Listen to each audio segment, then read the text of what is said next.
Good evening, everyone. Good evening, councillors. Good evening, officers and members of the public watching from home on Facebook Live.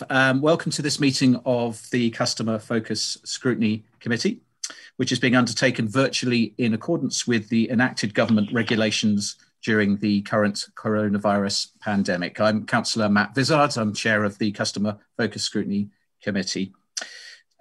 Just a few reminders before we start the meeting as usual. I'm sure everybody's well used to these, but bear with me as I run through them one more time. Please ensure that you mute your microphones when not speaking. Please remain focused on the topic being discussed. Please try to avoid repeating points which have already been made. Please avoid interrupting other councillors and respect the position of the chair. At the beginning of each item, I will ask councillors who wish to speak to that item to indicate through the blue hand signals primarily, followed by a physical hand raise on camera if necessary. And I will keep note of those, as will members of the Democratic Services team. Please remember that this meeting is still being broadcast in the normal way via Facebook Live. It is important, therefore, that members are aware that the public can hear what is being said and decided on, and that the public can see councillors as well. Please therefore take care to prevent any background distractions. With these matters in mind, can I call on Howard Bassett to do a roll call of all councillors and officers to ascertain who is in attendance? Howard. Thank you, Chair. I shall start. Councillor Vizard. Present. Thank you. Councillor Michael Mitchell. Present. Thank you. Councillor Begley. I don't think Councillor Begley is here. Councillor Foggin. Present. Thank you. Councillor Mrs. Henson. Yes, here. Thank you. Councillor Martin. I don't think we have Councillor Martin. Councillor Kevin Mitchell. Present. Thank you. Councillor Oliver has apologised. Councillor Quance, Ian Quance. I don't think Ian Quance is with us at the moment. Councillor Sparks. Councillor Sparks, I can see him nodding. Councillor Wardle. Present. Thank you. Councillor Warwick. Present. Thank you. I shall now ask for officers in attendance to also state if you are present. Deputy Chief Executive Bindu Arjun. Present. Thank you. Director Net Zero Exeter and City Management Dave Bartram. Present. Thank you. Active and Healthy People Programme Lead James Bogue. Present. Thank you. And you're also supported tonight by Sharon Sissons and myself, Howard Bassett from Democratic Services. Also in attendance are portfolio holders, portfolio holder City Management David Harvey, portfolio holder Communities and Culture Amal Hussain, portfolio holder Council Housing Development and Services Laura Wright, portfolio holder for Supporting People Ruth Williams, and also in attendance is Councillor Diana Moore. Chair, may I advise that Councillor Quance has just arrived. And thank Oh, you. I've noted. Thank you very much. Thank you. Thank you, Howard. Corey to proceed, Chair. Thank you very much, Howard. That's great. Welcome all. It's good to see you all. Hopefully, before too long, we'll see each other in person, not through the computer screen. But good to see you, and I hope you're all doing okay. The first item on the agenda this evening is apologies. We have apologies from Councillor Trish Oliver, I believe. Any other apologies received, Howard? No, haven't got any more, Chair. Okay, thank you very much. The next item of business is the minutes of the Customer Focus Scrutiny Committee held on the 11th of February 2021. Are members who were present at that meeting happy to approve these minutes as a correct record of the proceedings? Show of hands will be sufficient. Okay, I think we have, a majority there. If there are any amendments, please state now, otherwise we'll take those as read. Okay, thank you very much. I look forward to signing the minutes in the future. The next item on the agenda is item 3. That's the declarations of interest. If any members have any disclosable pecuniary interests that relate to business on the agenda and have not already been included in the register of interests, they need to declare them before any discussion takes place on the item.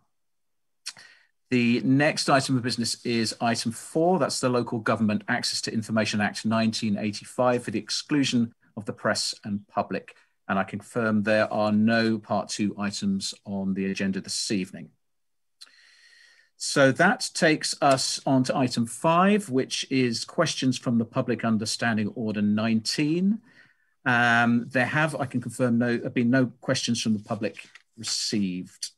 That takes us on to item 6. Members are invited to ask questions of the portfolio holders who report to this scrutiny committee. An email was sent to members asking for questions to be submitted in advance of the meeting to ensure an appropriate response can be obtained. We have received questions in advance. Thank you very much for those. 1 or 2 were quite last minute, so I'm grateful to officers for putting together the responses this evening on those. And just a reminder to members, if at all possible, to get those in as early as possible, just given the amount of work and commitments that our officers have at the moment. So earlier the better for those, just a gentle prod there. We have received questions from members Councillor D. Moore, M. Mitchell and Councillor Wardle. The members are invited to read out their questions and the portfolio holder and or the director or officer will respond. The member who has put the question may ask a supplementary based on the response given, and I'll prompt you on that. Now, just before we start on those, we have received questions on the topic of Exeter Wellbeing, which is the subject, as you'll know, of item 7 on our agenda this evening. So rather than take these questions, the questions on that topic at this point under this agenda item, I'd like to invite those who've raised those questions, which Councillor Diana Moore and Councillor Michael Mitchell, to ask these after we've received the reports under item 7. Councillor Mitchell's with us anyway as a member of the committee, but Councillor Moore, are you happy to stay on, listen to that report and ask the question then? I'm getting a nod. That's great. Thank you very much. That's appreciated rather than chopping and changing around. So that leads us to the questions from Councillor Diana Moore, Wardle and Michael Mitchell. Councillor Moore, we'll come to the order they've been received. Councillor Moore, would you like to read out your first question, please? Thank you. Please, can the portfolio holder provide an update on the development of a community asset transfer policy and the process that will be followed to create this policy? Thank you. Yes, good evening. Thank you for the question. A draft community asset transfer policy was due to go out for consultation earlier this year. However, this has been postponed. The reason being is we had 3 green spaces consultation at the same time, and there would be some duplication. So we decided to wait a bit and take the feedback from the green spaces consultation with plans to go to with our consultation on the community asset transfer in June, July. Reports will go to the executive in October. So that's the timeline. Thank you. My apologies, I've muted myself. Thank you, Councillor Hussain. Do you have a supplementary, Councillor Moore? Thank you very much. Thank you very much for that response. It's very good to hear. Can you just describe the process that will be followed to undertake this consultation? Will it, for example, include a workshop with community organisations and interested community groups on the matter so that you can have an in-depth discussion, or will it just be an online consultation? Some outline of that approach would be very helpful. Thank you. I know for sure that we are going to do the online consultation, because that is the one I saw some time ago. I'm not very sure about the workshop, so I will refer to James Bogue if we have. I didn't see the latest of this, because we're waiting to have the feedback from the consultation of the green spaces. So we will update our consultation accordingly. James. Chair, are you happy for me to come in? Please do. As it stands, we've got the online survey with questions connected to the draft policy. That's the plan for consultation. But I completely take your point, Councillor Moore. Some more focused in-depth sessions with community groups, organisations, particularly through our Exeter Connect work around the voluntary community sector is a really good suggestion. So I will I'll take that away and draft a plan around a wider engagement than just the online consultation. So I think that's a really good suggestion. Thank you very much, James. That's helpful. And we come on to your second question, Councillor Moore, which is for Councillor Williams, portfolio holder for Supporting People. Councillor Moore. Thank you, and thank you to James for your response. So the High Court recently ruled, which I thought was a helpful clarification to councils, that during the coronavirus crisis, councils can legally provide accommodation to people sleeping rough who aren't usually eligible for accommodation because of their immigration status. Will the portfolio holder oversee an urgent review of past applications and current provision, working with other agencies as required to ensure that nobody has fallen through the net? Councillor Williams. Thank you, Chair. Thank you, Councillor Moore, for what appears to be a fairly straightforward question. Perhaps you think you're going to get a yes/no answer, but I'm afraid this is a rather long and detailed answer. So do be assured that you will get this in writing, so that you don't have to scribble like mad to take it all down. Whilst I'm going to read it out for everyone. Housing Needs is not aware of a recent High Court ruling involving a specific or general case. If Councillor Moore could provide a reference, case info, we will look into it.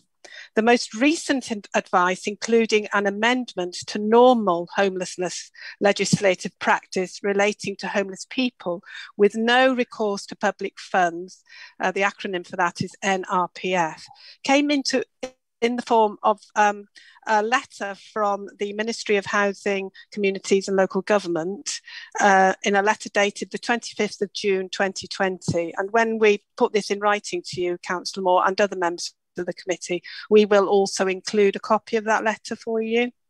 This letter notified all local housing authorities of the temporary suspension of derogation relating to European Economic Area, that's EEA, nationals seeking emergency housing in the UK. It basically stated that EEA NRPF nationals could be temporarily provided with accommodation for a period of up to 12 weeks maximum in any period between the 24th of June 2020 and the 31st of December 2020. After that date, proposed new immigration rules would be implemented. To my knowledge, these have not yet materialised. As it was, this perceived relaxation in the application of eligibility for the NRPF cohort was actually restricted in practice.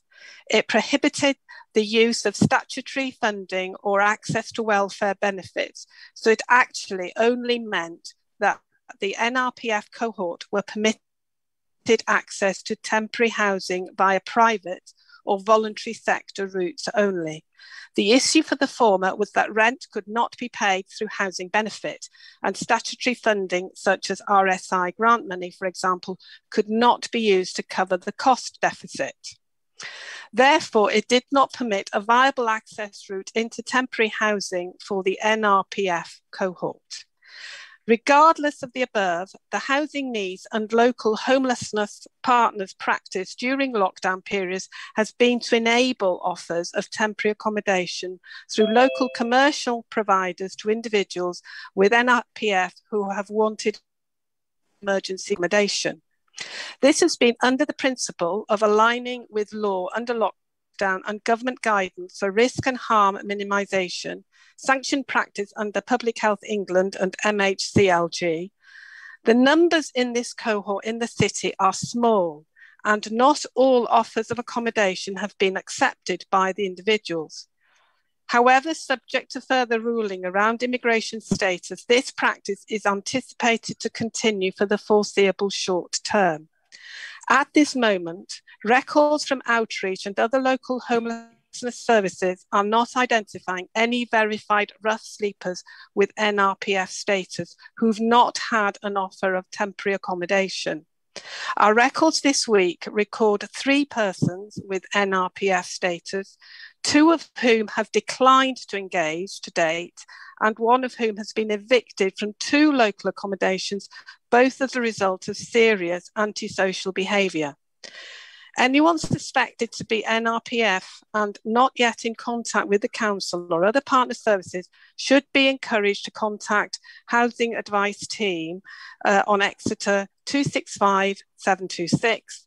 And there's also the email housingadvice@exeter.gov.uk. We've also got other numbers which you'll already have received. All councillors were circulated with these contact numbers, but I will read them out for the benefit of the public. For rough sleeping, you can contact our outreach team on Exeter 284 287. And the email is exeter-outreach@julianhouse.org.uk, or via StreetLink, which is www.streetlink.org.uk, and the telephone number is 03 005000914. You can also go onto the Exeter City website, and if you use the search term rough sleeping or rough sleepers, you'll get those phone numbers by doing that as well, and further information and contact links in by searching the website. Thank you. Thank you, Councillor Williams. Councillor Moore, did you have a supplementary? No, thank you very much. I'm grateful for clarifying that position, which is helpful to know. And the case was NQBR on the application of versus Brighton and Hove Council EWHC 578. If you want to reference the ruling, so I think that's important for the council to know. I can send that to you afterwards. Thank you. Thank you. Thank you, Councillor Moore. We'll get that answer by email as well. There's a lot in there. Thank you, Councillor Williams, for that. If any members have any points or points of clarification or brief follow-up questions on that, I'm happy to take those now. I don't see anybody indicating. Okay, we'll move on. Thank you very much. The next question is from Councillor Wardle to Councillor Harvey. Councillor Wardle.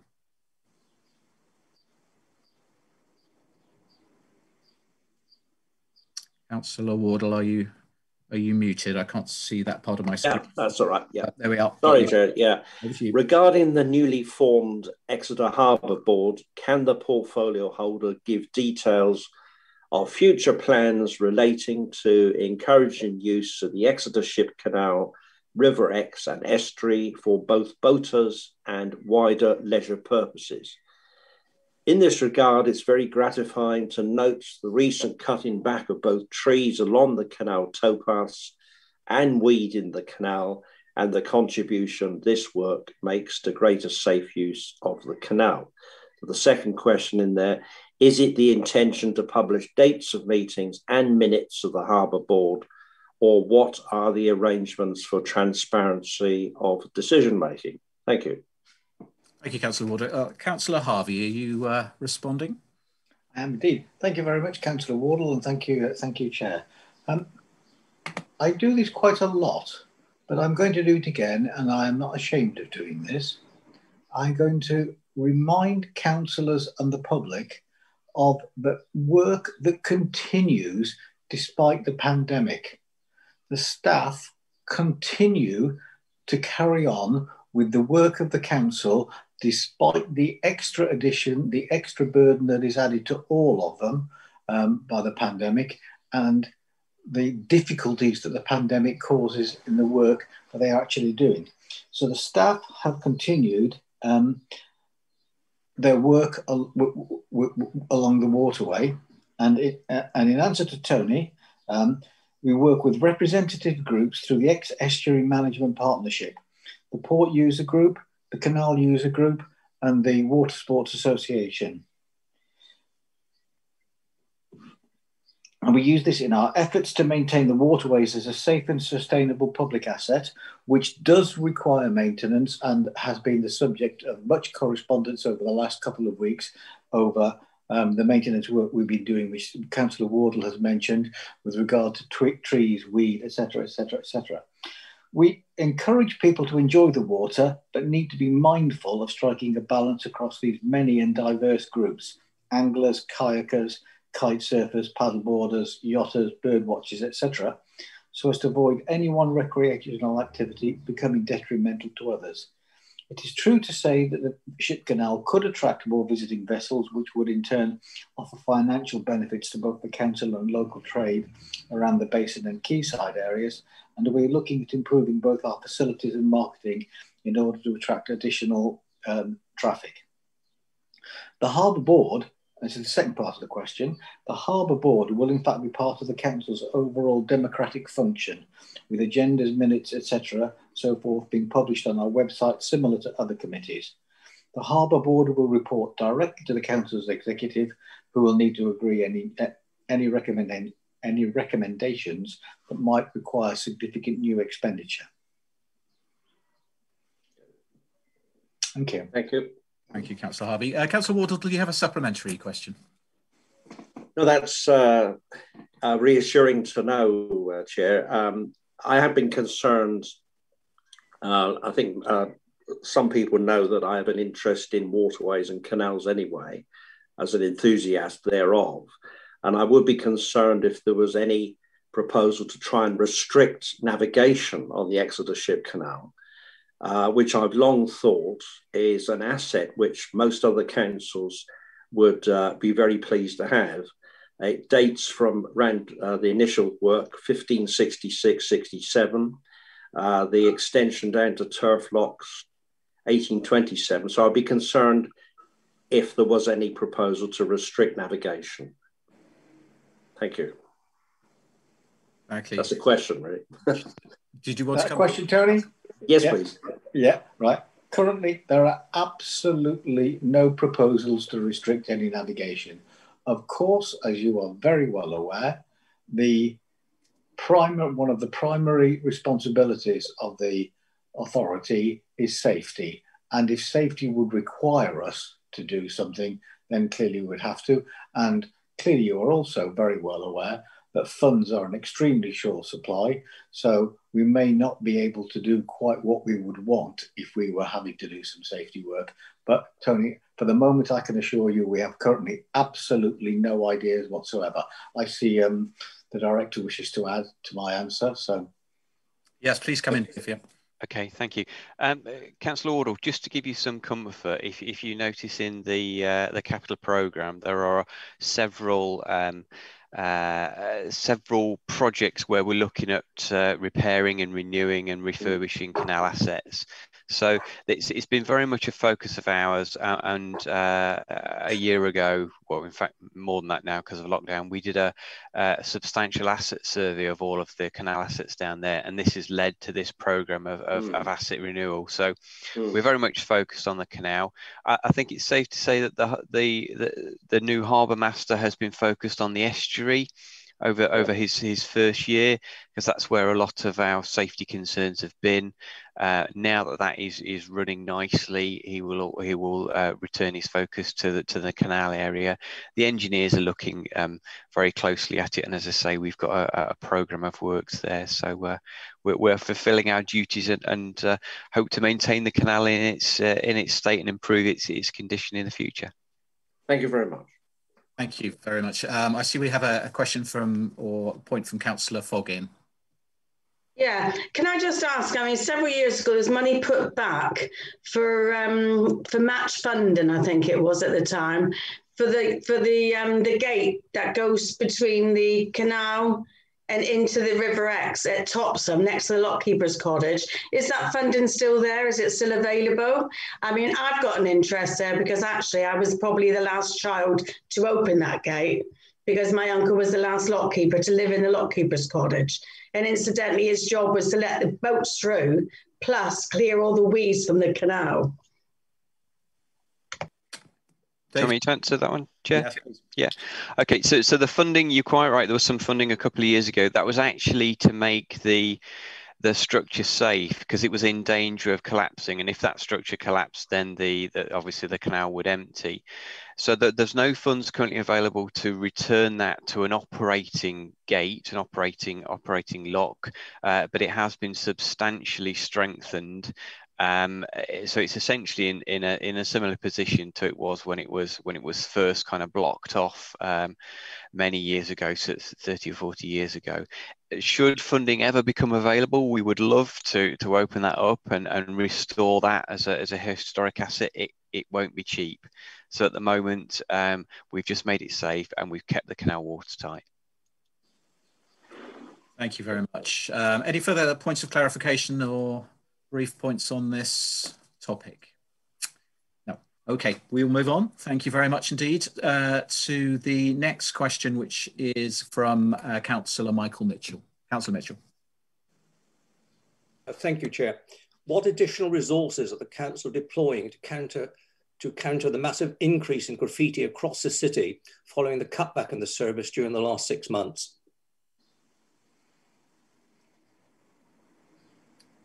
Who's answering this one? Councillor Harvey again. Yeah, over to you. Thank you, Councillor Mitchell. Thank you, Chair. The graffiti service restarted on Monday the 15th of March with the help of some additional government funding related to the reopening of our high streets. With that extra funding, we are currently running a 5-day-a-week service in our city and district centres. From today, April the 1st, we'll be using more of the same fund to add to our budget, which we agreed in February for this financial year, and to increase the service to 7 days a week. We will keep that running for a few weeks to help to clear the backlog. Thank you. Thank you, Councillor Harvey. Councillor Mitchell, do you have a supplementary question? Yes, first of all, thank the portfolio holder for that very clear answer, and really he's almost answered the second, my supplementary, is when does he anticipate the backlog will be cleared? That's one of those questions, Councillor Mitchell. Yes, what sort of crystal ball do you really think I've got? Right? It's difficult to know. You will be aware that our policy is our focus is on removing racist, offensive and sexist graffiti. So that is what we will remove primarily. If more of that is displayed on our streets, then we will clearly get to that first, and that will result in other graffiti which may not be as offensive, perhaps staying for longer. So I'm unable to give a very clear answer. Given the state of where we are now, perhaps Mr. Bartram has a clearer view on how quickly we'll be able to get rid of the backlog. But the difficulty, of course, Councillor Mitchell, is that it doesn't stay static as of today. People add more to it, so it takes longer to get rid of it.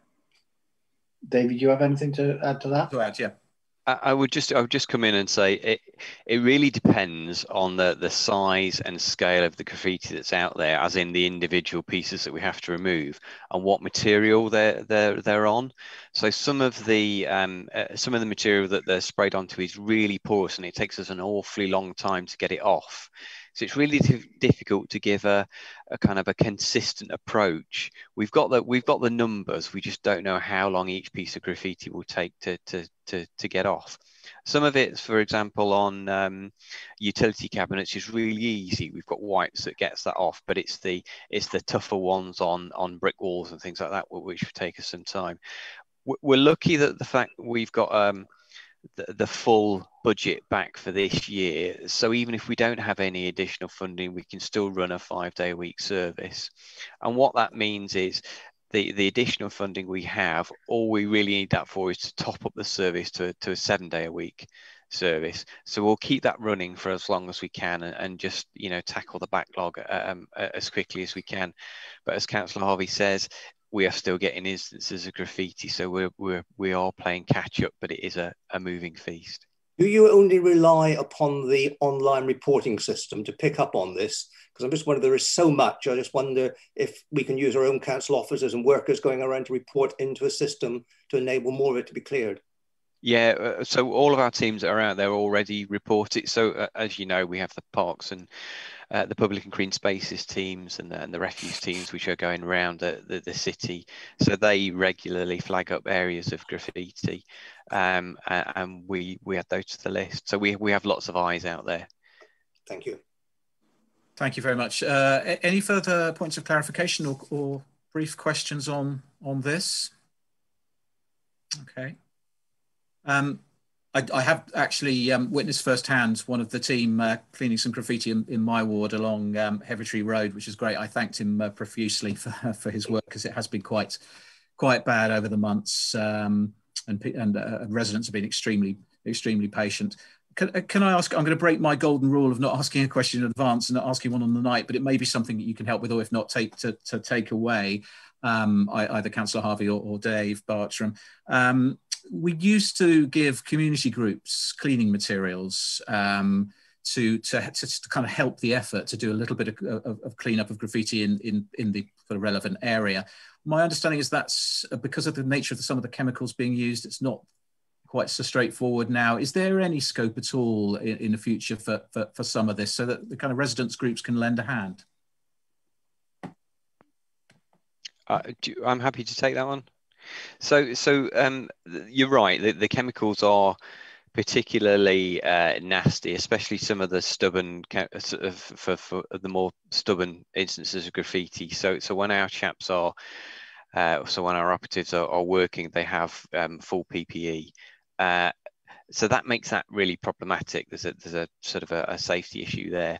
Some of the wipes, the graffiti wipes, which you can get, which will take graffiti off metalwork, they're less. You just need to wear gloves for those. So they're less corrosive and less dangerous. We could possibly look at those. That again, they are quite expensive. They're not a cheap material, but I can talk to the Public and Green Spaces team and see what we can do about that. Thank you. That's really helpful. Councillor Foggin.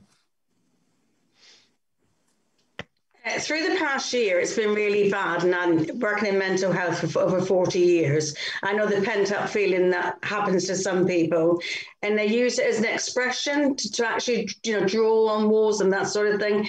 Tell me, did it get worse through the pandemic, or no? Is it no change? Dave, do you want to come back? Really difficult to say, because we weren't clearing them off because of the budget restrictions. So when we're active and we've got a full team out there, we're very good at keeping on top of the problem. So you don't notice the overall increase. So it's difficult to say whether it was just because we weren't clearing it off, or whether it was because there was more happening. I couldn't say, I'm afraid. Thank you. Councillor Harvey. Just to sort of digress very slightly, if we're talking about community involvement in keeping our city clean and tidy, there are a number of community groups who borrow kit and equipment from the Parks and Open Spaces team to clear litter from parks. They clear litter maybe on a Sunday afternoon, bag it up, tell the Parks and Open Spaces team they come along and collect it. And that's a fantastic contribution by our community groups. And I am very, very grateful indeed to them for doing that. And that can be organised. There is kit and equipment down at Belle Isle. So if any community groups feel that they are able to get involved in that and to keep our city the way that we would like to keep it, then we'll be only too pleased to be able to help them. And as Dave says, we will look very hard to see what we can do with the community groups helping us with graffiti as well. Yeah, thank you very much. That's a point well worth raising at this stage. I don't think I've got any further questions on that. I know that the issue of graffiti has come up a number of times and is on the list for the Scrutiny Programme Board to look at as a potential task and finish group. What would be very, very helpful, if I can ask members to have a think about that, the Scrutiny Programme Board would be very grateful, and I'm sure officers would too, for a steer on that. If that is something you'd still like to look into, please tell us what angles, what sort of particular points about graffiti, which is quite a broad subject, you would like us to focus in on. And I can take that back to the Scrutiny Programme Board, and we'll put it in, we'll schedule it in. So if there is sort of strong feeling that you'd still like to do that, please drop me an email or Councillor Harvey, and we'll work together on that, see if that's something we can pull together when we have some spare officers' time. Okay, we'll move on at that point to the next question, which is again from Councillor Michael Mitchell to Councillor Williams. Councillor Mitchell.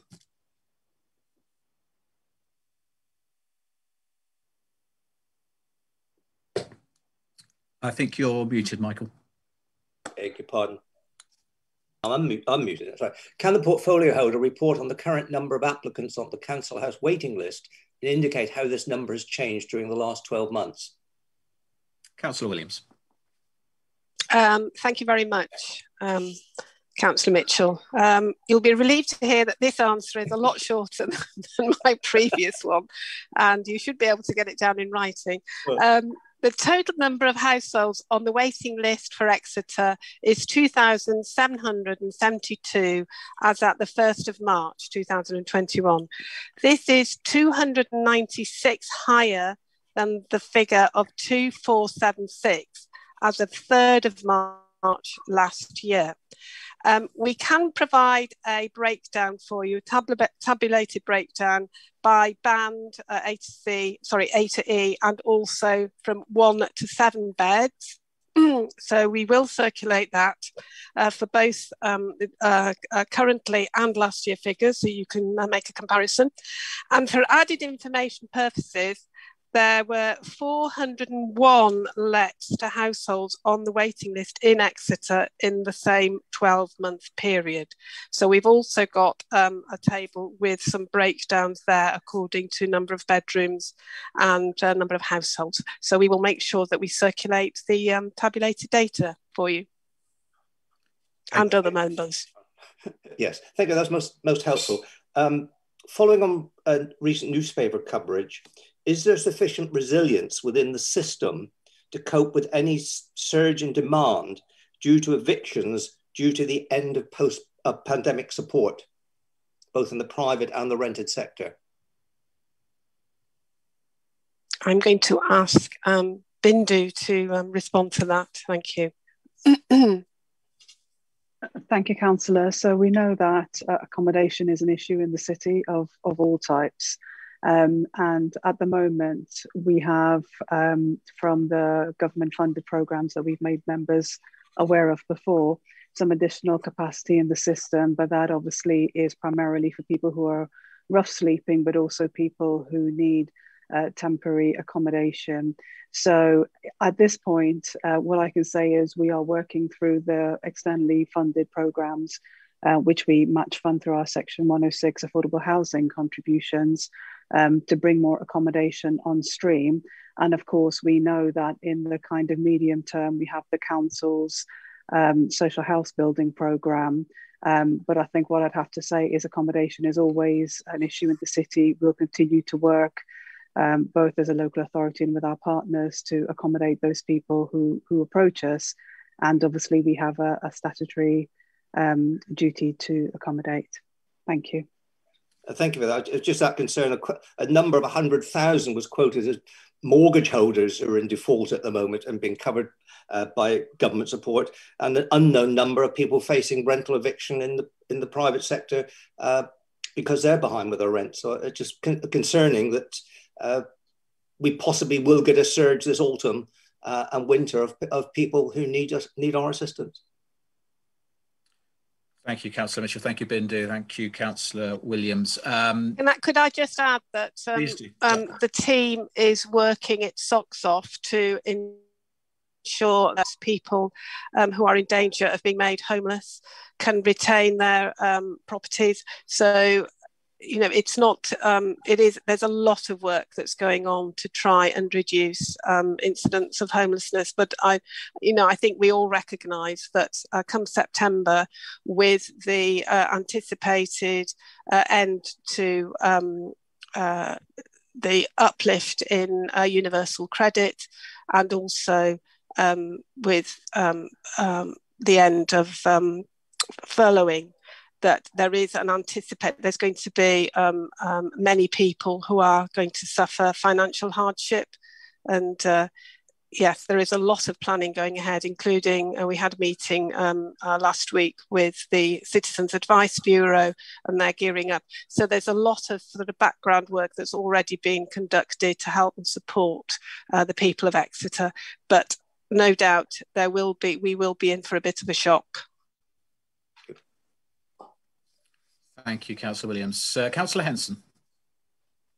Thank you, Chairman. I would like to ask Councillor Williams, she gave us the number who's on the list, but the list is not, I would like to know what the priority list is, because there is a priority list and a list which anybody can go on, reasonably if they're allowed to go on.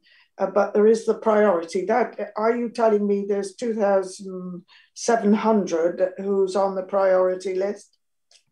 No, it's going to be broken down into bandings, isn't it? Yeah. Yeah. In fact, Sharon has very helpfully told me that she does have the tabulated information available. I said I was going to circulate that according to band. So band A is the top priority, Councillor Henson. So since we've got the information there and you've asked for it, we will show it to you. So we'll be circulating that information. So band A is the top priority, and it goes down towards band E. Thank you. And one more question, Joe, yes, please. Yeah. If indeed, have we changed our policy on the 55s? It is, I think this is Councillor Williams's remit. On the 55 accommodation where we have people over the age, have we begun to mix younger people within those blocks of flats? Because this can cause problems. And I think, young, terribly young and reasonably middle-aged tends to cause problems. Have we changed our views on the over 55? I think this is we're moving on to slightly different territory, but that's okay. I'm happy to take that at this stage, because this is also an opportunity for members to raise questions on the evening of the meeting. Bindu, do you want to come in on that? Yeah, that in fact would fall to Councillor Wright's portfolio, but just before Councillor Wright may or may not want to come in, Councillor Henson, we don't have a policy to mix younger people in with accommodation that we designate as being over 55s. So at the moment we have accommodation that's for over 55s, and that is who the properties will be let to. Thank you, Bindu. Thank you. Councillor Wright, if you want to come in, you're more than welcome to, but that may have answered the question. It is indeed. Thank you. That's fine then. Great. Lovely. Thank you very much. Well, as we've opened it up, I'm happy to take any other questions for portfolio members and officers we have present this evening. Councillor Sparks. Hi there, thank you. I was just wondering, obviously, the numbers have gone up over the last year, but how is the turnover affected? You know, I noticed in the chart there that there were 3 urgent need cases in the first band. You know, what sort of waiting time is that? How does that translate into sort of people moving into properties? Are people there for months, or are we turning over 300 a year? Or just wonder if you can give us some idea at all, please. Good question. Bindu, do you want to come in?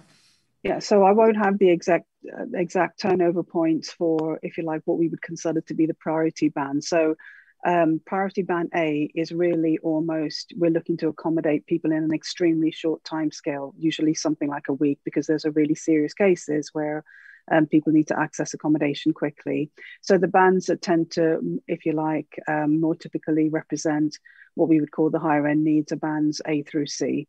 And for those, there is still obviously a process of bidding, waiting for appropriate property to come up, bidding for it, going through the shortlist and that else. So it's difficult to give a precise amount of time for turnover.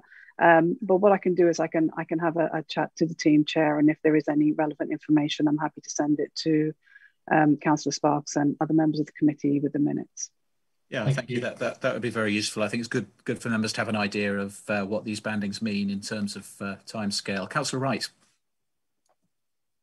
Thank you, Chair. Yes, just to add to what Bindu said, obviously it's impossible to give a timescale because the availability of the type of housing that's needed, sometimes it's there, sometimes it isn't, sometimes it has to be looked for. But I just would like to reassure members that even if there isn't council property available and somebody needs rehousing very quickly, then the council will look into the private sector where possible. And also we have a part-time occupational therapist as well who will look out for houses that could be adapted. So if somebody's got a need for, because of health and now needs an adapted property and one isn't actually available, they will help to try and find one that they could be able to assess that could be adapted. Obviously, this takes time. You can't do that quickly, but that top banding is very much urgent priority, and everything is done to get those people suitably housed as soon as quickly, using many different resources and ways to go about it. Thank you very much. Are there any further questions or points of information from members of the committee for our portfolio holders or officers before we move on to the next agenda item? Not seeing any hands going up, so we will move on. Thank you very much for the excellent and detailed answers that we received there. The next item on the agenda is item 7. That's Exeter Wellbeing. James Bogue, the Active and Healthy People Programme lead, will present the PowerPoint, having already been circulated to members. We'll then come on to the questions, first of all from Councillors Moore and Mitchell that have been tabled in advance, and then we'll open it up for discussion and further questions. James, over to you.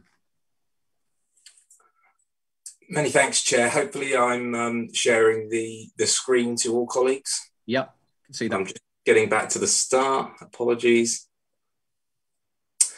Thanks a lot for the opportunity to present on Wellbeing Exeter and Exeter Community Wellbeing, our community response to the coronavirus in the last 12 months. First of all, before I move into the presentation, I just wanted to, I guess, say how proud I am from an officer's point of view in terms of the council's commitment to health, wellbeing and supporting residents and communities, and particularly the work that's been done over the last 12 months.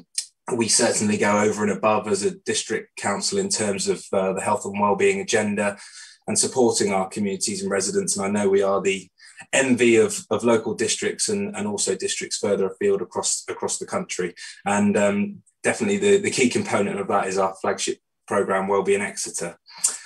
Scrutiny asked to bring a presentation forward around Exeter Wellbeing, which was the platform we created 12 months ago, almost a year ago to the day, in response to the pandemic. I thought it was important to provide a bit of narrative around Wellbeing Exeter and the work that's been done over the last 4 to 5 years, which enabled us to respond so quickly to the pandemic this time last year. So I'm just going to run through a few slides to tell the story of Wellbeing Exeter up until 12 months ago. I think it's really important, and I do accept and offer apologies to those that are well connected to the work, but I'm keen to just provide that history for everyone on the call this evening.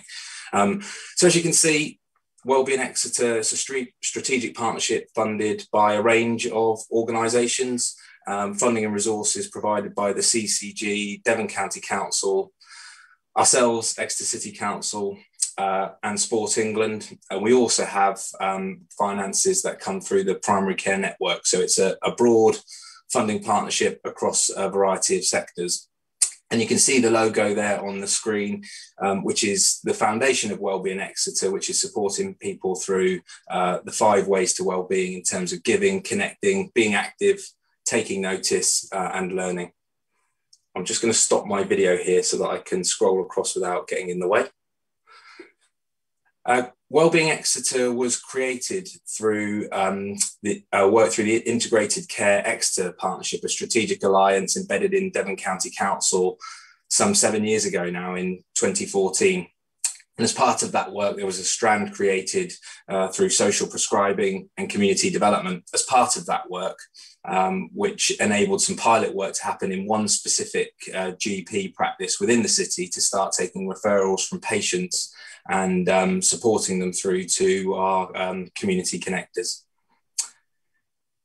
The learning from that particular pilot enabled a significant expansion of Wellbeing Exeter to GPs across the city, with proposals being agreed in 2017 and a programme of work, 2-year programme of work across 2018 to 2020. And you can see there on the screen the initial resources that were devoted to Wellbeing Exeter from both the County Council and Exeter City Council, totalling 1.3 million over 2 years to roll out a programme of social prescribing in every GP practice in the city, and also the community builders who I know you are well connected to as members across all local wards in the city.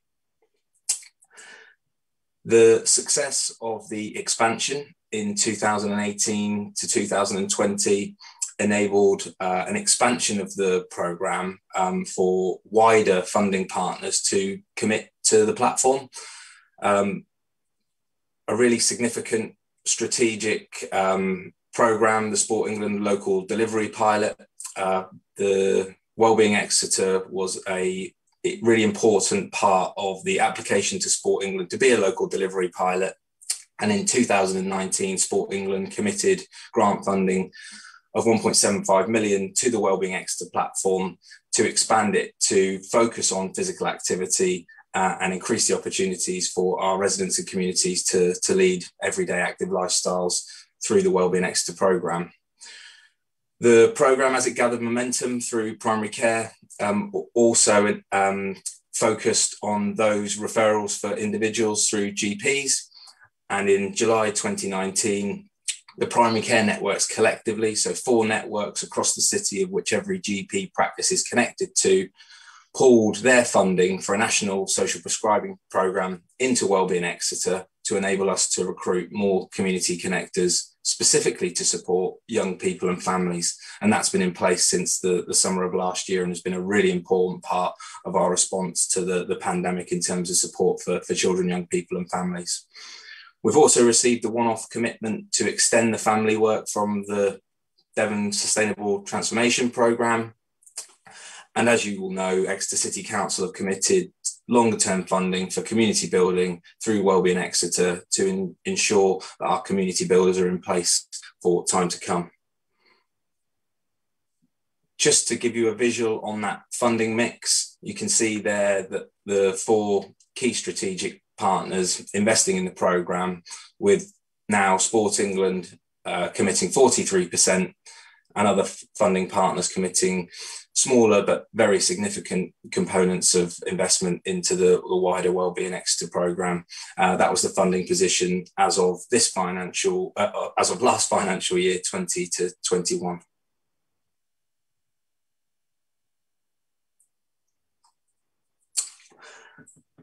It certainly feels like a once in a generation opportunity in terms of support for residents and communities. We've already invested over 1.9 million into Wellbeing Exeter to deliver this wide infrastructure across the city to support our residents. The scale and scope of the work is hugely impressive thanks to the support and buy-in, not just from local stakeholders, but national recognition and investment and commitment from Sport England through their current strategy to 2025, which is welcome and really important.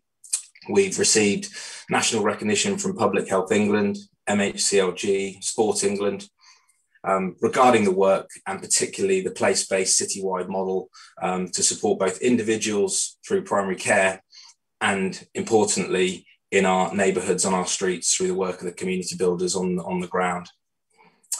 The overall aim of Wellbeing Exeter is to reduce demand on health and services, and we remain committed to demonstrating that impact through the work of Wellbeing Exeter.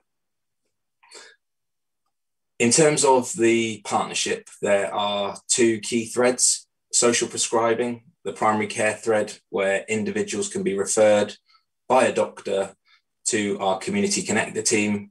And those community connectors will be having individual conversations around ways to wellbeing to support those individuals to connect to their community and improve and promote their own health and well-being. As I said, that was launched back in 2016-17 through one GP practice, and now 17 GP practices and well over 100 doctors across the city are referring patients into Wellbeing Exeter for that individual tailored support. And you can just see there the four impacts that we are seeking to achieve through the programme: to enable health and social care services to refer patients, helping to reduce that pressure on our health services, to better connect people into their communities and to build more resilient communities as a result of that. The structure of Wellbeing Exeter, the partnership, there's a steering group which is constituted by senior commissioning officers of all of the funding partners. The programme leadership is held within Exeter City Council as the accountable body for the programme, and the funding is pulled through Exeter City Council and then onwards to Devon Community Foundation, who manage the programme on our behalf. There's a central coordination team, which is vital to bring the partners together and also all of the work on the ground. And you can see there the three threads of Wellbeing Exeter around community connectors, community builders, and more recently, the addition of some specific physical activity resource through our community physical activity organiser team, who are supporting individuals and communities to lead more active lifestyles on their doorsteps, in their local neighbourhood, and accessing the local green space for activity that we have across the city. The Wellbeing Exeter partnership, the two main threads are underpinned by a significant staffing resource across the city. As I've said, 17 GP practices connected into the work, which now also includes Cranbrook, which was brought about by our Sport England pilot, which includes our neighbouring town across the motorway. We have 26 community connectors across the city as of last year, 12 community builders in every ward of the city, and most recently 4 new community physical activity organisers hosted by local partners, Exeter City Community Trust, who are connected to the football club and do a great job of health and wellbeing programmes across the city. There you can see the connectivity between the different threads. The coordination function is absolutely crucial. Devon Community Foundation bring together all of the staff within the programme on a regular basis for training, development, networking, but I think most importantly for sharing practice across the city and understanding the opportunities, challenges and insights that are coming up through individual conversations that are being had on streets, in community cafes, in community centres, and being able to filter that back through to the programme to be able to point the resource exactly where it needs to be. Just wanted to bring to life some of the headlines of the impact of the programme to date.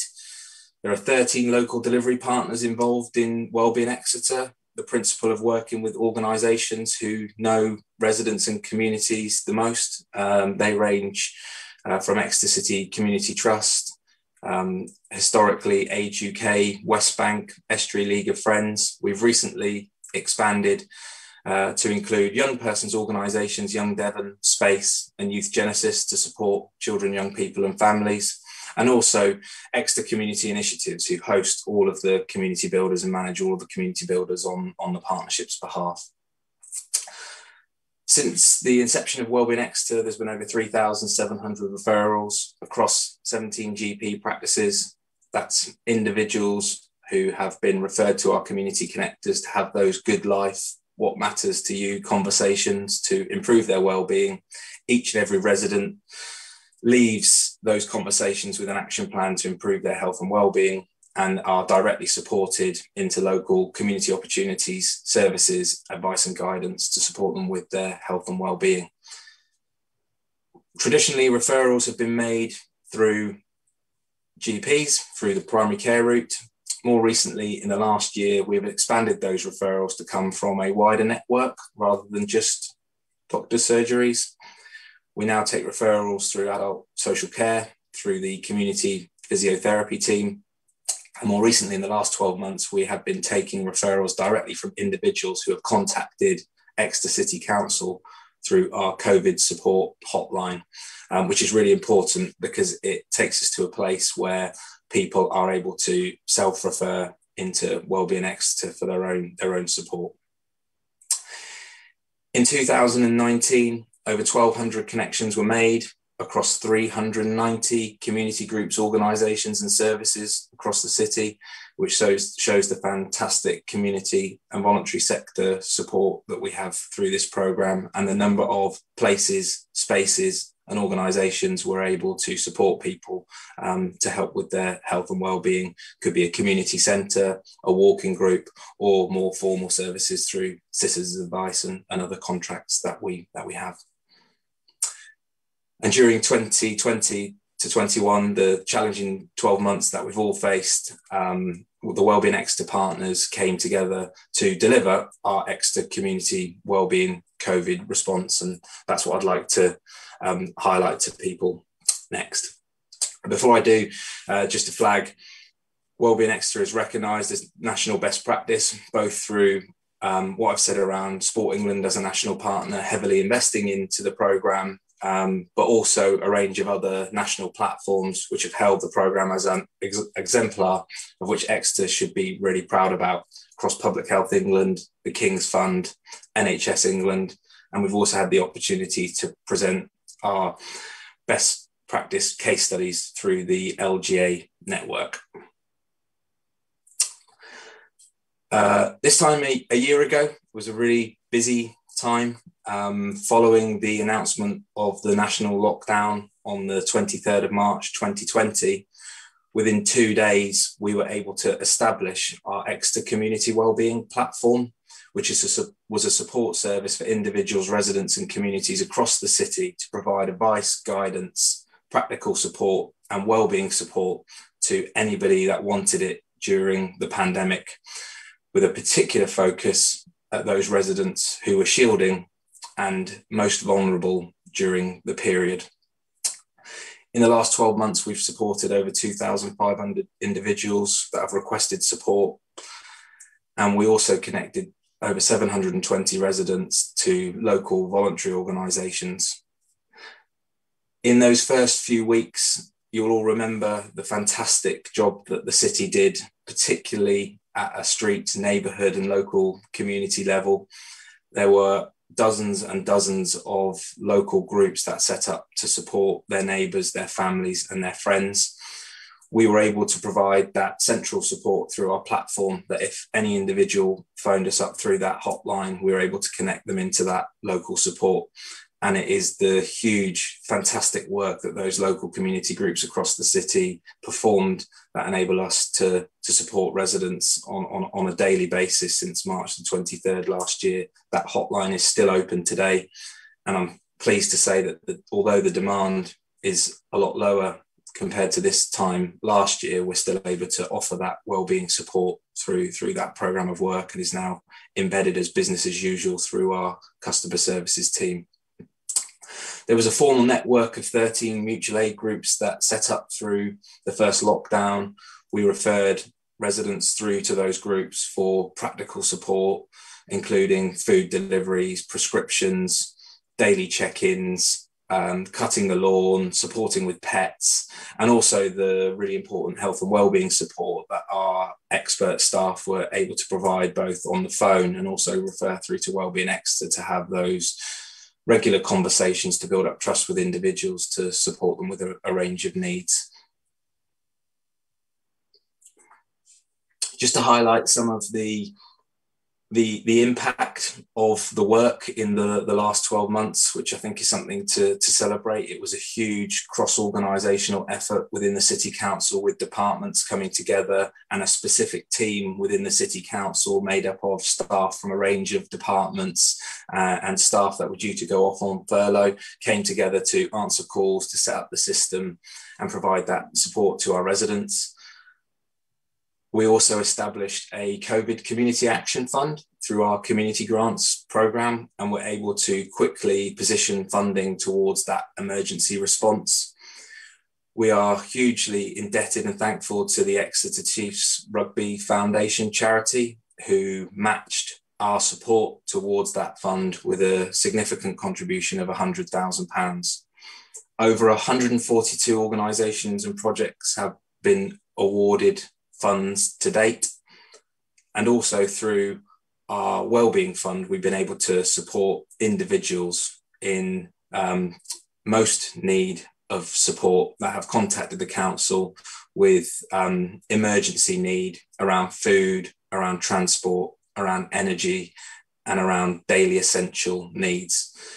In the last 12 months, we have supported over 500 residents in Exeter towards £90,000 in that emergency funding support. We've had direct relationships with Aldi supermarket to provide emergency food vouchers to people within 24 hours, and are hugely grateful to our partners, Exeter City Community Trust, the football community programme, who have been on 24-hour emergency response to individuals in the last 12 months to make sure that food, prescriptions and emergency support has been available to people 7 days a week. Hopefully through the weekly to start off with, and then monthly updates and blogs, you've been able to keep track of some of the support that we've provided and the stories in the last 12 months. As I said, one of the main focuses of the programme has been to support clinically extremely vulnerable people that have had to shield for the lion's share of the last 12 months. We have directly communicated with and supported over 3,800 residents in the city throughout those 3 lockdowns, providing advice and guidance, which certainly in the first few months of the pandemic was quite a confused, complex and constantly shifting message, which we adapted to and communicated directly through letters to people within the city, but also through an extensive social media and promotional campaign, which even included signage on our bin lorries that are driving across the city on a daily basis. And the telephone number and the contact details you can still see on those bin lorries at the moment. We also had a radio campaign, a leaflet drop, and over 7,000 residents have connected to our coronavirus help page via Facebook. You can still see the weekly blogs and stories via our Exeter Community Wellbeing website, which really bring to life all of those stories within local communities, neighbours, family and friends, helping people throughout the period. What next? Well, the Exeter Community Wellbeing Hotline and Partnership remain open. We are still offering that support to individuals. Really important, I think, over the next few months, as I'm sure levels of anxiety in local communities will remain. And as people begin to open up the doors and return to some form of normality, there are still thousands of residents across the city that will be experiencing anxiety, isolation, and need that support both from the hotline, but through our partners in Wellbeing Exeter. Shielding formally ended yesterday, and now that particular population within the city are following the restrictions alongside the main population. We still have systems and data sharing agreements in place to support the clinically extremely vulnerable to March 2022. So should there be a local outbreak or a change in national restrictions, we're able to stand up our support specifically for clinically extremely vulnerable almost immediately. Hopefully that gave you a flavour of the work that's gone on within the council and our response to the pandemic in the last 12 months. I just wanted to finish with a short update of where we are at the moment with Wellbeing Exeter, because we are in a period of transition. One of our delivery partners, West Bank Community Health and Care, withdrew from the partnership at the tail end of 2020, and their involvement will end at the end of March 2021. Due to some uncertainty regarding the funding from Devon County Council post-March, Age UK Exeter and Estuary League of Friends will also be no longer part of the partnership, but I'm pleased to confirm that as part of a review process, all funding partners have committed to funding Wellbeing Exeter for the future. The programme is currently being reviewed, redesigned with the key funders. We have long-term funding commitments from Sport England, Exeter City Council, Devon County Council have also committed their contribution for the next 12 months and are working to provide longer-term funding subject to the outcome of the review. We've got an interim plan in place from March to June to ensure the continued delivery programme, but also to look at a revised model which will roll out from July onwards. We've got a strong partnership of 9 delivery partners with a range of specialisms, and we will continue to work with young people, families through our community building and community connecting across the city. Chair, that is the end of the formal presentation this evening. I think you wanted to move straight into the questions that had already been received before we may open it up to wider conversation. Thank you. James, thank you very, very much indeed. I think that's been very, very helpful. I've got a message coming up saying my internet connection is unstable, so apologies if you're losing me a bit here. Hopefully you can all hear me. That was really helpful, and I think, I'm sure we at this stage want to pass our thanks on to you and the team for everything that's been done to date, especially over the last year, where this has really come into focus, and my goodness, has been a vital network for people. So thank you very much. And yes, if that's okay, we'll come on to the questions that have been tabled first, and then I will absolutely open this up for further discussion and questions. So we'll come straight on to Councillor Diana Moore, who has the first question. Councillor Moore. Thank you very much. My question relates to one of the bullet points on the last slide. So I will ask the question, but I just want to sort of amend it a bit in light of the slide. And I also really want to thank James for his presentation, and that particularly on the ground, community builders are really valued and appreciated by the community. And I really wanted to thank the mutual aid groups for them stepping up in the last year. So you, in the second bullet point, identified 2 voluntary sector organisations that have withdrawn from the partnership. So I would like to know about why the funding for community connectors was cut at short notice, which led to uncertainty and then withdrawing. And I'd like to know more about the relationship with GPs primary care as part of the Exeter Wellbeing model expected in the future. Thank you. Thank you, Councillor Moore. Are we coming to Councillor Hussain or? Yes, I'm quite happy to answer Councillor Moore's question. As Councillor Moore said, before I answer the question, I will reiterate what both Councillor Moore and James Bogue said about our heartfelt thanks to the community and to Wellbeing Exeter for all the fantastic work that has gone all through the year.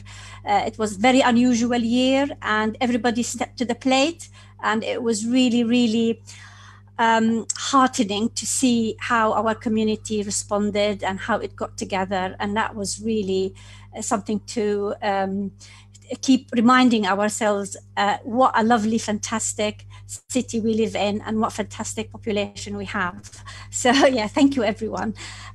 So I'm going to go and answer the question, and I'm again going to say that the last, as Councillor Moore have noticed, that the last slide more or less answered that question. Nevertheless, I'm just going to go through the main points, which is that the delivery contracts were terminated with 3 months notice for community connectors. And this is mainly due to 3 reasons. One of them, uncertainty around future long-term funding, and the withdrawal of a key delivery partner, which is West Bank, as James said, and also, of course, the impact of COVID. These factors have led towards a decision made by Wellbeing Exeter steering group to review the program and develop a 3-year strategy with funding secured from key partners, again, as James said. to the second part of your question, which is the relationship with the doctors or the GP surgeries, and the 4 primary care network will continue again, and GPs will be able to still refer any patients requiring support to community connectors. There's a current, again, all of this been said in the one before the last slide. There is a current contract with primary care networks to deliver children, young people, and family-focused referrals. And this is going to go through till 2022-23. So all of this year, next year as well. And thank you. Thank you very much. Councillor Moore, did you have a supplementary? Thank you very much. Thank you for your response. I would like to know a bit more about the review process that James mentioned. You said that the review process was going to be undertaken with key funders. Will the voluntary sector be involved in that review, and will participants, well, beneficiaries, I suppose you'd call them in the traditional way, be involved in the direction of any future development of any service, or is it only just the top-down funders involved in that decision? Thank you. I'm just going to ask James to answer that question, although I more or less know the answer, but please, James, can you answer the question? Thank you. Sure, yeah, more than happy to answer the question, thank you. So Devon Community Foundation are managing the review process on behalf of the strategic partners and are working through Exeter Community Initiatives. We have 2 contracts with Exeter Community Initiatives. One is through Exeter Connect, voluntary sector support, who will be having conversations with a wide range of community organisations that they're already connected with in terms of Wellbeing Exeter, but really importantly, conversations with the community builder team who we resource through Wellbeing Exeter and Exeter City Council resource to take the insights, particularly from individuals and communities that have come through over the last 12 months. The landscape has certainly changed, and the way that community builders works has changed, but we're going to work with them to certainly listen from individuals and communities as to the real challenges around health and well-being that we'll continue to face as a result of the pandemic, which may point us towards positioning the resource in different areas based on that insight that we get both through communities, residents, and the organisations that are involved in Wellbeing Exeter. And there's a broad range of conversations that are happening over the next 6 weeks to help inform that future next steps. Thank you, Chair. Thank you, James. That's helpful, and thank you, Councillor Moore. Thank you for bearing with us. I hope you felt it was useful to stick around for that presentation. It was very good. I'm very happy to. We are going to open up further, but if any members of the committee have any further points on this question arising from this question, so points of clarification, I'll take those now before we move on. No, nobody indicating there. Okay. In that case, we will move on to the next tabled questions, which come from Councillor Michael Mitchell. Councillor Mitchell, over to you. Thank you. So these have been bundled together, so I'm asked to deal with them all at the same time. So what is the government structure of Exeter Wellbeing as a partnership partnership body? What are the lines of accountability? As a semi-public body, are the meetings of any executive body open to the public, and are the minutes of the organisation publicly available? So that's a governance issue. Section 1 is about all, the next 2 deal with all. I think, Michael, if we probably take them one at a time, otherwise we'll lose track of where we are. I think that's the way I'm supposed to do it. Sorry, just got a message from Sharon saying all 4, so sorry. They all fall up on screen. On one slide, all right, sorry. Probably what you meant, but we'll keep coming back to the screen. So who's answering this one? I've lost track. Yes, I am answering. Still Councillor Hussain, of course it is. Over to you. Yes, it's all about Wellbeing Exeter.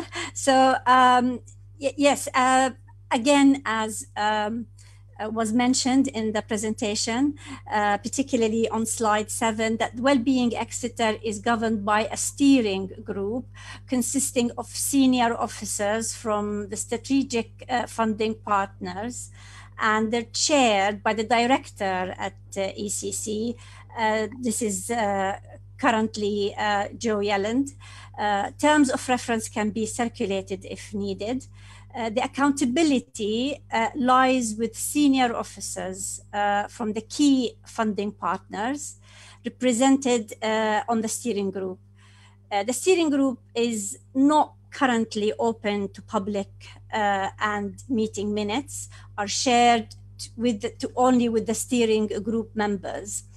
The governance review is being conducted as part of a wider program review to be delivered from the 1st of July 2021. So we are looking at either opening part by reporting 6 monthly or twice a year to the public, or opening, or publishing some of the minutes, etc. So this is all under review at the moment. I don't know if James like to add anything to this.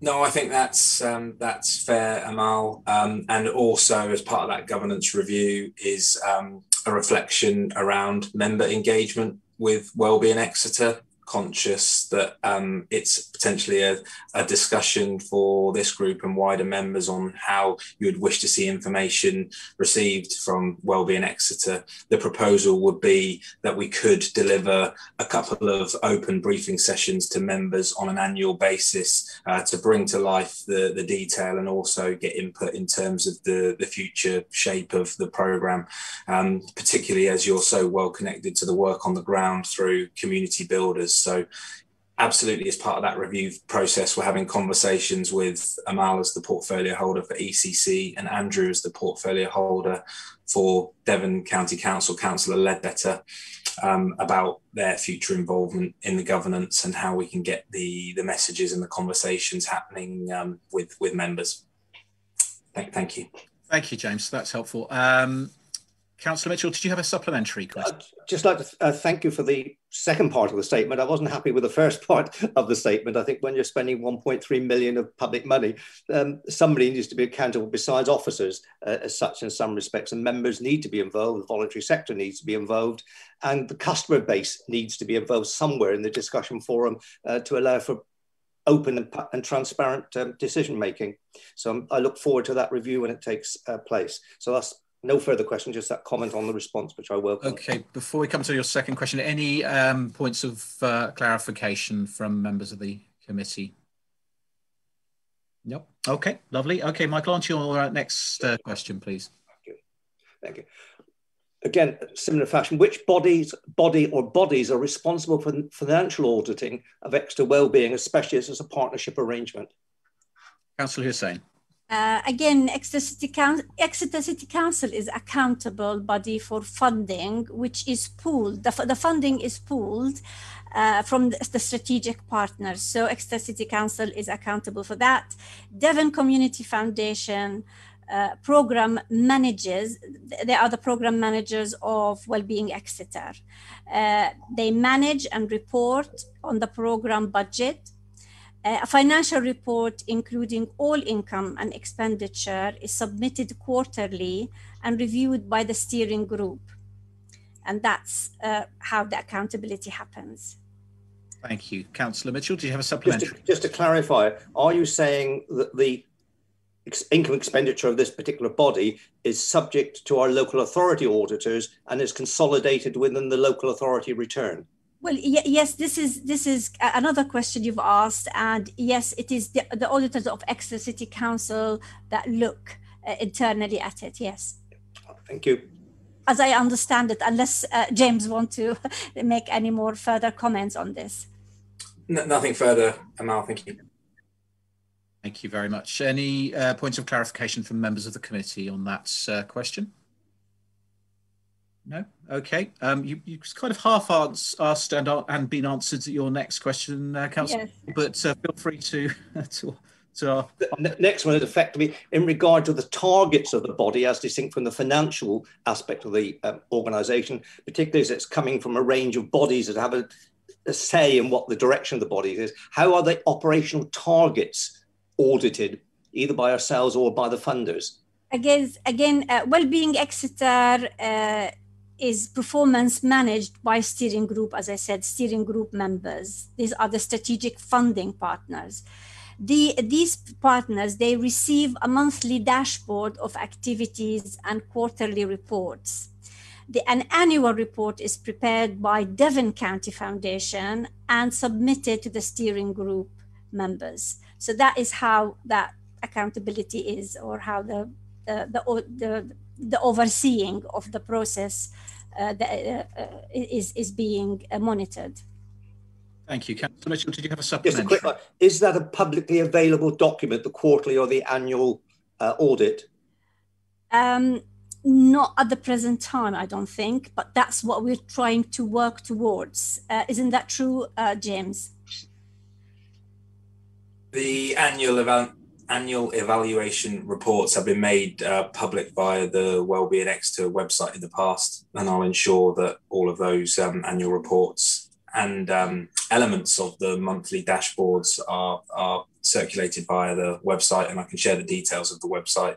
There's a wealth of information regarding Wellbeing Exeter via wellbeingexeter.co.uk, which hosts a huge amount of information open to the public regarding the programme of work, insights, stories and targets, etc. So would you welcome the ability of Exeter Council to receive an annual report from you and comment upon it? Councillor Gassane? We welcome, of course. We are. That's what we're trying to work towards. That we will be more transparent and open it to public scrutiny and people being able to see all the reports, etc. That's what we're working towards. But of course, we have to. As I said, we are having a review. And part of that review at the moment is to open certain areas and to involve members and in the scrutiny process, and to be able to see what goes on, etc. So yeah, this is all under review at the moment. Is there a timescale for this review? Well, we're hoping this will happen by July. So yes, there is a timescale. Thank you. Any further points of clarification? Councillor Henson. Can I ask Councillor Hussain, well, it sounds to me like we're self-auditing the well-being. And if that is right, then I think we could be in trouble. I say that with that one department is sort of overseeing another department in the same building with auditing of our well-being. And I feel we're really dancing on dangerous grounds. I think we need to look at this fast, because this is not 1 year just gone. It's about 2 or 3 years of this building up over a period of time.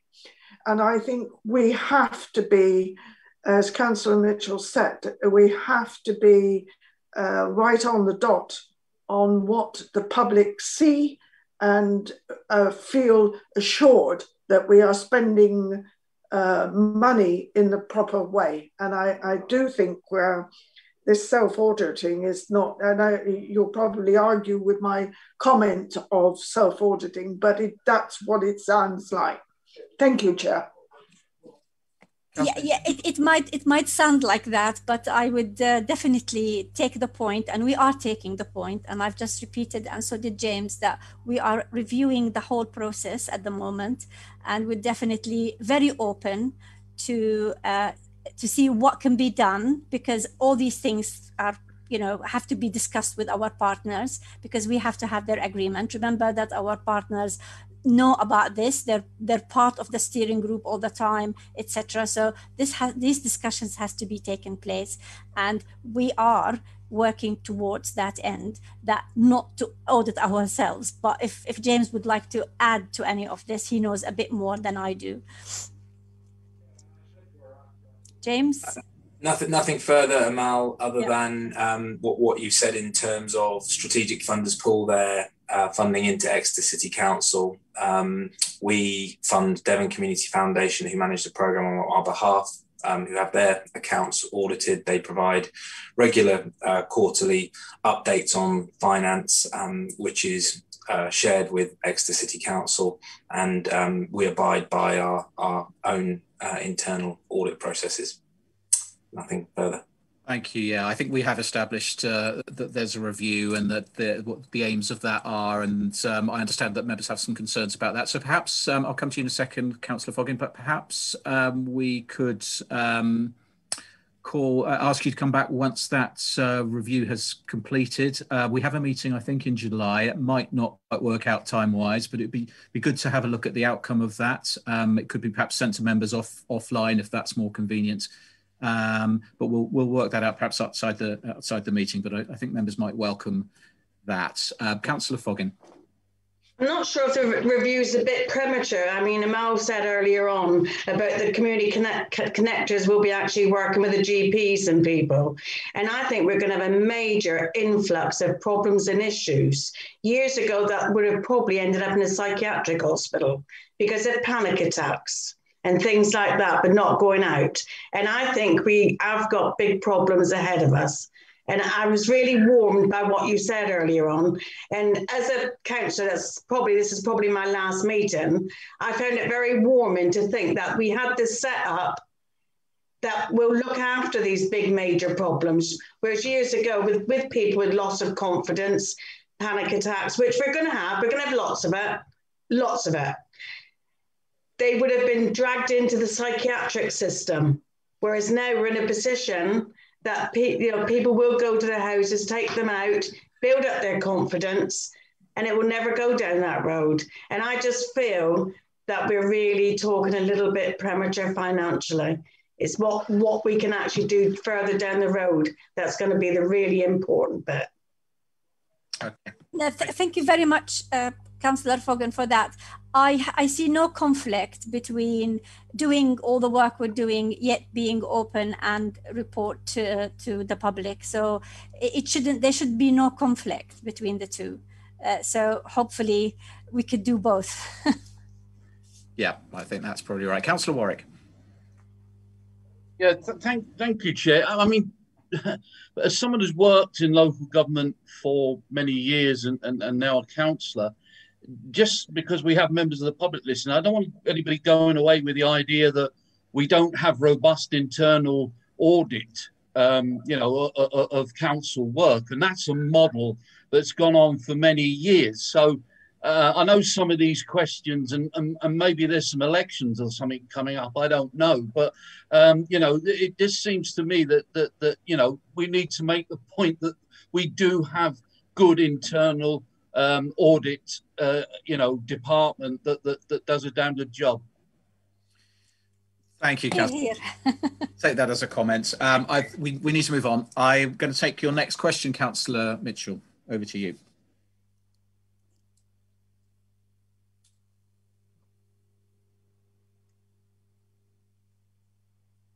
Councillor Mitchell, are you muted, perhaps? Okay, sorry, back now. During the pandemic, a vast number of individuals and groups came forward to assist those in need. Many were grant assisted. To what extent has this network been formalised or integrated into the work of Wellbeing Exeter? Well, thank you, Councillor Mitchell. Again, I'm going to say how fortunate we are that so many local community response groups stepped forward to support the people within their communities over the past 12 months. We are absolutely so thankful and so proud of our community. Regular contact was kept with the groups through Exeter Community Wellbeing Partner, which is Exeter Connect. I must say, because these groups step to the plate when it's an emergency, some of them have now been folded as the requests for support have lessened. However, we still have some sent a recent communication to the groups to ask if they intend to continue in any form. If they do, we have Exeter Connect will continue to keep contact with residents and groups who wish to continue to play an active role. and offer development capacity building as requested. A lot of these, a few of these groups have came forward and wanted to constitute and become, constituted. So Exeter Connect did help them to do so. Some just said, that's it, that's all what we're doing, and they've folded. So yeah. And even in the last couple of lockdown, the last lockdown and this one, we have new people coming through. So we keep having new groups come to the fore because the need keeps changing. And then once the need, the immediate need has gone away, then or become less. So these groups all by themselves go back to work or do whatever else they want. Remember, these are all voluntary groups, 100% volunteers. Thank you. Thank you very much. Councillor Mitchell, did you have a supplementary? Yes, I just wonder if the portfolio holder could, or the officer could comment on to what extent we had good geographical coverage of voluntary support against the city. Was it certain areas were doing extremely well, others we were short of helpers? Could they reflect over the last 12 months on what the sort of geographical coverage was across the city? Voluntary support? Well, I will answer some, and of course, James can comment. Some areas we had a lot more than one group, and there was a lot of volunteering, and people were very keen to help.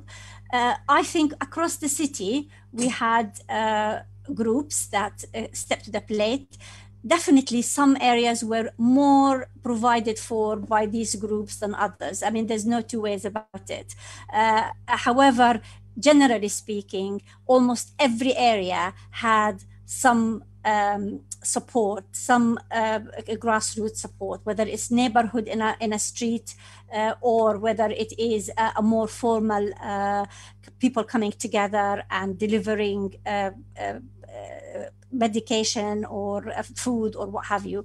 It was varied across, but there were some areas more than others. However, I haven't come across any one area that didn't have anything at all. Thank you. Unless James, if you want to add to this. Thanks, Mal. Just a couple of things. We had excellent citywide coverage in terms of support because several organisations operate citywide, which enabled us to respond in terms of an emergency. So organisations who we owe a huge amount of gratitude towards, like Exeter Food Bank, Exeter City Community Trust, Inclusive Exeter, I could go on, and sorry to those that I've not mentioned, were willing to kind of operate across the city. In terms of those local grassroots community support groups, it did look different across the city. And as Amal said, each and every ward across the city had some level of support, but I think the degree of formality of that support differed between whether it was a formal community organisation attached to a local community association, for example, or whether it was simply a WhatsApp group for neighbours in their street. And I think some of the learning as a result of that, we'd like to take forward in our work with Wellbeing Exeter, because it's those grassroots groups that have sprung up in local wards, really important to support those groups going forward, because that support is not just required during a pandemic, it's everyday support in terms of people's health and well-being. So definitely something that we're taking forward into our future work. So thanks for the question. Thank you. Councillor Williams, do you want to come in? Yes, thank you. I'm not sure if I'm allowed to, but thank you, Chair. I thought it might be worth me saying something about what it's been like as being one of the volunteers. I volunteer for the Beacon Centre, and in fact I'm one of the ones that were actually pairing requests from Exeter Wellbeing that were distributed out to the various voluntary hubs, and I was pairing people up with volunteers and as well as volunteering myself. And I think the one massive advantage that we have in Exeter is our community builders. They were key people. They were connecting Exeter Wellbeing with these, with the referral hubs. They were also in the communities. They were part of the informal WhatsApp groups. They're part of any Facebook groups. They were there connecting the informal groups with the more formal ones, and they've done an absolutely brilliant job. And we wouldn't be where we are now if it hadn't been for the fantastic work that those community builders have been doing and continue to do. They're continuing, they're posting on, you know, it's just absolutely amazing what they're doing. And they're keeping us all connected.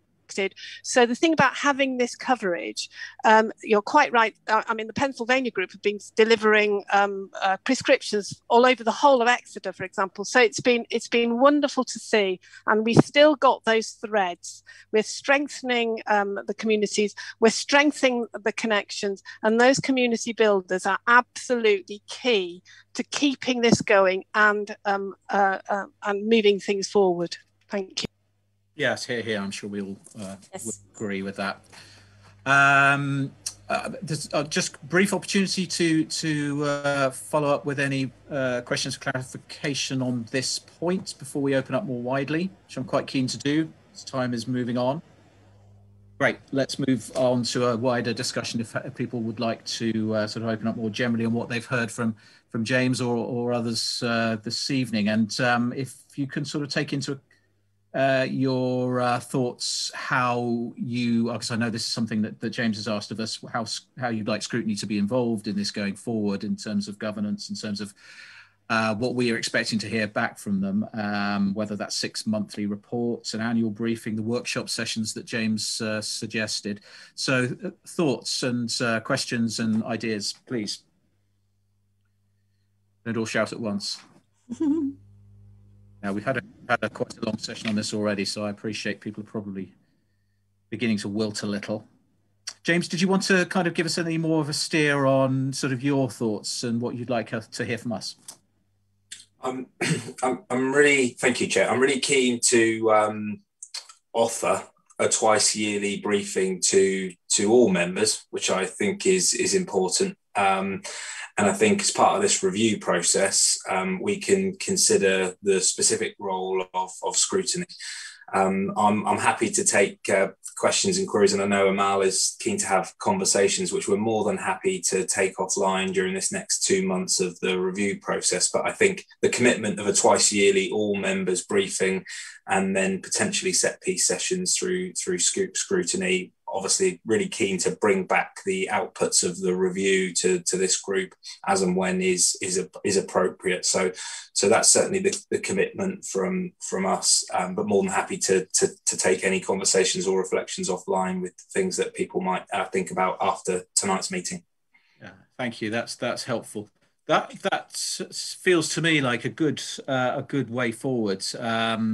To take to account the role of this scrutiny, but as well the wider member briefing, some potential workshop sessions. So other members may have views. Michael, Councillor Mitchell. Yep. Just following on from what you said earlier, Chair, I think the trigger point for this is when we get the review of the governments and the next step forward. I think we don't want to be imposing something on something that might not exist in the same format in the next 18 months. I think our input as a scrutiny committee should come after the review or be involved in following the review, but consider the end product of the review as it might go to the other partners in the Exeter Wellbeing as well, because it might be we wish to make recommendations onto our executive committee so it effectively is incorporated within council policy. And as I say, I think the idea of having a twice yearly review, and I think the same might relate to the safety partnership as well, and a way of treating similar bodies that are made up in this new local government fashion of amalgamations of semi-public bodies to add to the accountability, because I think it is important that we as members have some degree of accountability for the work of these bodies, because they are in the end spending public money. Thank you. Yeah, absolutely. I think that's right. That review, and we can feed into that. And I think that, you know, James's open offer for thoughts and comments offline is a welcome one. So if you don't have anything now, then please do continue to feed through over the coming weeks and months, and we'll come back and look at this again with that review at an appropriate moment, whether that's July or the next one after that. Anybody else want to comment at all, or generally people happy with that approach? Yes. Okay. All right. I think that sounds like a good way forward. And we've heard a lot of very, very useful information this evening, James. So lots to go away and think about, lots to be grateful for and glad for that's been done by this council and its partner organisations and the volunteers, and everybody's spoken very, very well on that already. So thank you very, very much, James, for your time, and please feed back to your colleagues and to the community connectors, builders, and everybody involved, and pass on our thanks. And hope, Howard, we can minute our thanks to all involved. That brings us to item number 8 on the agenda, which is the Customer Charter Spotlight Review. The Spotlight Review met on the 16th of March this year. The group comprising councillors Atkinson, Buswell, Ledbetter, Diana Moore and Wardle, with Councillor Atkinson appointed chair. Councillor Atkinson referred members to the Guide to Community Engagement Report, New Conversations, produced by the Local Government Association, LGA. The review group considered the LGA document in detail and agreed that it would be appropriate to amend the draft charter to incorporate elements from the LGA document. As the Spotlight Review Group asked to sign off a revised draft, it has been amended for further consideration by the group, together with a draft framework for consultation plans for report to the next meeting of the Scrutiny Committee, and then on to Executive and Council. So this was discussed a little bit at full Council, and obviously at the Executive. It's gone to the Spotlight Review. That Spotlight Review will report back to this Scrutiny Committee, but it is asked to make further comments and effectively sign off, in inverted commas, on that before it comes back. So unless anyone has any questions or comments on that, that is sort of yet to come, but that's by way of update. Happy to take any questions or comments if there are any, and we can pass them on. No, okay, great. Well, again, anything offline, feel free to run through, to pass through me or through Howard, and we will pass those on to the Spotlight Review. That essentially brings us to the end of this evening's meeting. It's been quite a lengthy one, but a very useful one. I hope you'll agree. Some really, really important stuff there, and it was good to spend some time with the Wellbeing report. So I just wanted to take a moment to thank members of this committee for all of your contributions over the last year, over the last 12 months, which have been interesting and challenging. I hope we've kind of we've had some good debates and found a kind of way round our usual processes and kind of arrived at a sort of slightly more normal situation now. And really, really grateful to our officers for the extra work that's entailed producing reports and attending these meetings. It really it is extremely valuable. We do thank you very, very much for that. Councillor Foggin, I'll bring you in if it's... Yes, as this is my last meeting, I'd like to thank Sharon Sissons, Howard Bassett and Steve Stewart for all the help that they give us through these meetings. They make them run so smoothly, and I'd just like to say a big thank you, and I've enjoyed working with you all. Here, Councillor Foggin. Well said. You've stolen my thunder. I was going to say exactly the same thing. I don't know who of us will be back here after May. Some are up for election, some not, but the committees may change. So it's been really, really good to work with you over the last 12 months. And I hope that some of us will continue to do so, and perhaps not through a computer screen. Just to echo Councillor Foggin's thanks, particularly to Howard, Sharon and Mark, who, my goodness, we'd be stuck. We really would be stuck and would have been very stuck over the last 12 months without their tireless support. They don't get thanked enough. They are brilliant. They are so good. They're true public servants, and I really, really thank them for all of their help. So thank you very much indeed for all of that. Next committee meeting is July the 1st, Thursday, July the 1st, 2021. That brings us to the end of this evening's meeting. Thank you for attending, and I bring this meeting to a close. Thank you. And good night, everybody. Thank you very much. Hi, everyone. Thank you. Bye. Cheers. Bye all.